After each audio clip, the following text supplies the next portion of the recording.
श्री बाळूमामा प्रसन्न. नमस्कार प्रेमळ भक्तांनो, या संदेशाकडे पाहून दुर्लक्ष करू नका. कमेंट बॉक्स मध्ये बाळूमामांच्या नावाचा जयघोष करायला विसरू नका. आज तुमच्या सोबत काहीतरी चांगले घडेल. तुम्ही जे काम करता त्यामध्ये यश तुम्हाला नक्कीच मिळेल आणि उन्नती प्राप्त होईल. भक्तांनो, सर्व दरवाजे बंद झाले तरीही मामांच्या हृदयाचा दरवाजा कायम उघडाच असतो. अपेक्षा मामांपासून ठेवा, इतर लोकांपासून नाही.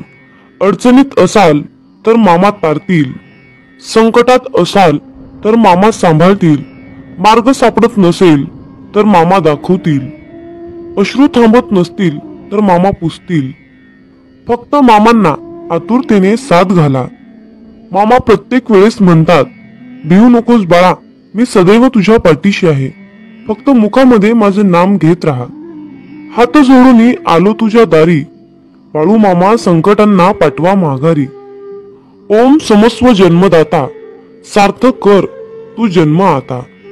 मागणे माझे हेच मामा, नाही भीती आता कसली उरली. माझ्या मागे असता माऊली, काळजी उद्याची मामा सारी. संकटांना मामा पाठवा माघारी, संकटांना मामा पाठवा माघारी. जय बाळू मामा.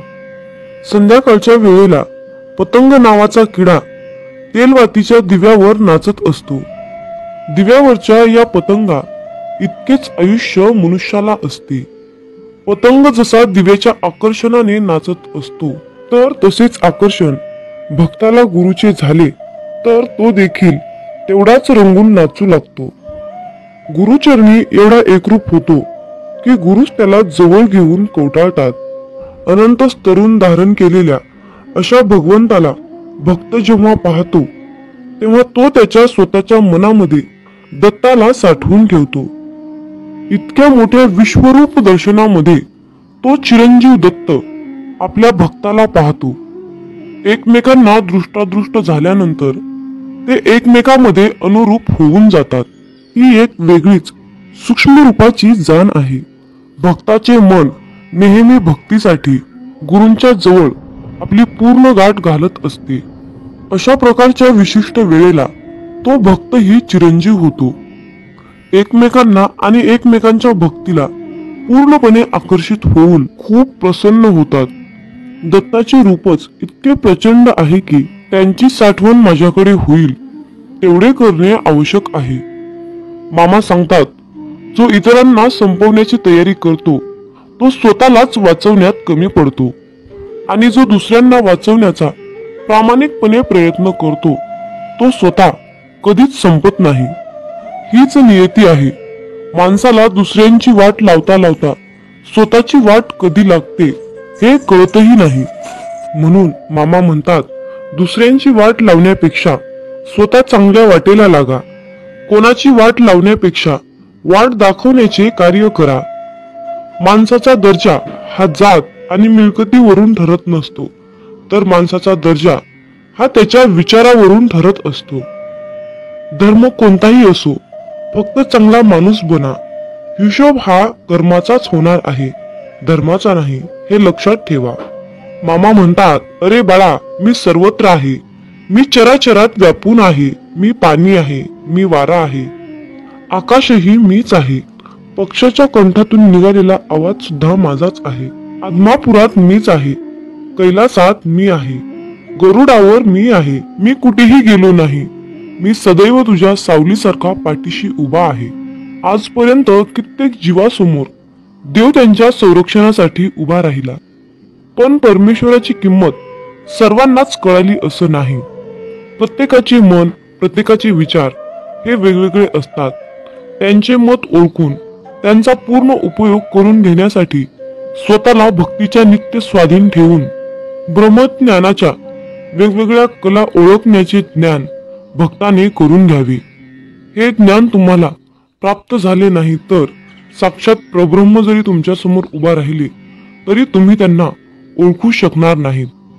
त्यासाठी नामस्मरणाचा नित्य अभ्यास करून भक्त त्यामध्ये किती तल्लीन झाला आहे हे पाहून शिष्याला गुरु ओळखण्याचे ज्ञान दिले जाते. परंतु एखादी वस्तू उचलून घ्यावी इतके हे ज्ञान सोपे नाही. भक्ताने स्वतःला भक्तीमध्ये तल्लीन केल्यानंतर त्याला स्वतःलाच समजेल की या अपारंपार शक्तीने, अपारंपार भक्तीने, ज्ञानाने मला जगाला ओळखण्याचे ज्ञान प्राप्त झाले आहे. मामा सांगतात, कर्म चांगले करा, या जगात तुमचे काहीच नाही, फक्त मरेपर्यंत शरीर तुमचं आहे, म्हणून त्याला जपा. कलीचं युग चालू आहे. कोरोना तर एक झलक आहे. कुणी पाण्यात बुडणार तर कुणी पाणी पाणी म्हणून मरणार, कुणी रोगराईने तर कुणी महामारीत. सृष्टीचा विनाश होणार हे तर विधिलिखित लिहिलेलं आहेच. हे जग जगबुडीच्या दिशेने हळूहळू चालत जाणारच आहे. करोडो रुपयाचा बंगला असला तरीही शेवटची अंघोळ रस्त्यावरच. लाखोंची गाडी तरी 4 बांबूवरच जायचा. कितीही सोनं असलं तरीही शेवटी तोंडात फुटका मणी. कितीही कपडे असले तरीही शेवटी 1.25 मीटर पांढऱ्या कपड्यातच जायचा. पण आता हे सर्व मिळवण्यासाठी सुद्धा नशीब लागतं. हे कोरोनानं दाखवून दिलं. म्हणून नेहमी भगवंताच्या भक्तीत राहा. जेवढा आपण जप कराल तेवढंच मामा आपल्याला जपतील. जेवढे जास्त आपण मामांचे ग्रंथ, गुरुचरित्र, अध्याय वाचाल तेवढंच जास्त आपल्याला मामा वाचवतील. जेवढी जास्त आणि कठोरपणे आपण मामांची सेवा कराल तेवढा जास्त आणि अतिशय उत्तम असा मेवा आपल्याला मामा देणारच. जेवढ्या आवडीने आपण मामांची सेवा कराल तेवढ्याच आवडीने मामा आपल्याला भरभरून देतील, हे मात्र नक्की आहे. मामा सांगतात, अरे बाळा, कोणत्याही सकारात्मक विचारांना कोणतेही विष मारू शकत नाही आणि कोणत्याही नकारात्मक विचारांना कोणतेही औषध वाचवू शकत नाही. घमंड हा अहंकार आहे, त्या ठिकाणी नम्रता असणार नाही. नम्रता नाही त्या ठिकाणी प्रसन्नता असणार नाही. प्रसन्नतेशिवाय बुद्धीची एकाग्रता नाही, त्या ठिकाणी यशही कोणाला मिळणार नाही. आपली इच्छा पूर्ण होणारच हा विश्वास मनात ठेवून सर्व काही मामांवर निसंकोचपणे सोपवा. जर तुम्ही मामांवर विश्वास ठेवून विश्वासयुक्त कर्म केले तर तुमची इच्छा 100% पूर्ण होणारच. बाळू मामा आज बोध देत सांगत आहे, अरे बाळा, वेतातून बाहेर ये. मी मर्यादित शरीर नाही.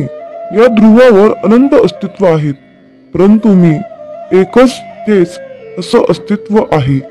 मामा म्हणतात, मी कोणापासून वेगळा नाही आणि कोणी माझ्यापासून वेगळा नाही.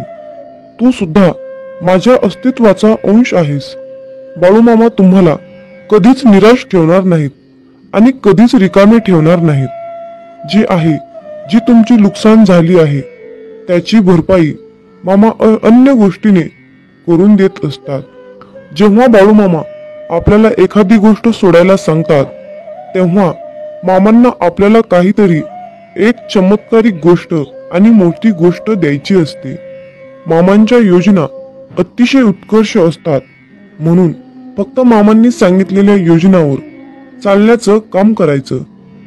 आयुष्यामध्ये कसलीही परिस्थिती आली, कसल्याही परिस्थितीत मनाचा तोल ढासाळत असेल तर फक्त बाळूमामांचे नामस्मरण करा. फक्त स्वतःशी संवाद साधायचा आहे. मला माहित आहे की माझ्या बाळूमामांनी माझ्यासाठी खूप महत्वाची आणि चमत्कारिक योजना आखून ठेवली आहे. मी मामांकडे अशी प्रार्थना करतो की तुम्ही सांगितलेल्या मार्गावर चालण्यासाठी मला सद्बुद्धी द्या, मला शक्ती द्या, विचार द्या. गरज नाही लागत कुणाची, भीती वाटत नाही कशाची. मामा सोबत असताना मार्गही सोपा होतो, अंधारही नाहीसा होतो. मामा सोबत असताना का उगच वाट बघावी, का उगच काळजी करावी. मामा सोबत असताना समोर जातो मी हसत संकटाला, नाही घाबरत मी उद्याच्या भविष्याला. हे मामा, असेच माझ्या सोबत राहा, इतरांना माझ्याशी आणा. मित्रांनो, म्हणूनच बाळूमामा नेहमी आपल्या सोबत असतात, हे लक्षात ठेवा. मामा म्हणतात, अरे, तुमची जीवन नौका कितीही मोठ्या वादळात अडकलेली असू द्या, थोडा धीर धर. तुला काही अंतरावर श्री बाळूमामांच्या नामाचा एक किनारा दिसेल. फक्त एकदा अंतःकरणातून बाळूमामा हे नाम बोलून तर बघ. ज्यांचे कर्म चांगले आहेत तो कधीच संपत नसतो. सत्कर्मी माणसालाच जीवनात अडचणी येतात, पण त्या सुटणाऱ्या असतात. या उलट जो दुसऱ्यांना अडचणीत आणतो त्यांच्या अडचणी आयुष्यात कधीच सुटत नाहीत आणि संपतही नाहीत. मामांवर नेहमी निसंकोचपणे विश्वास ठेवा आणि आपलं काम वाहत्या पाण्यासारखं करत राहा. तुम्ही वाहत्या पाण्यासारखं काम करत असताना त्या कामामध्ये जे काही वाईट काम, जे काही नकारात्मक काम आहे ते कचऱ्यासारखं निघून जाऊन एका किनाऱ्याला जाऊन बसतं.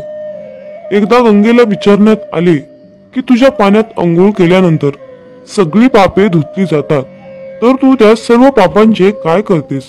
तेव्हा गंगेने उत्तर दिले की मी ती सर्व पापे समुद्रामध्ये नेऊन टाकते.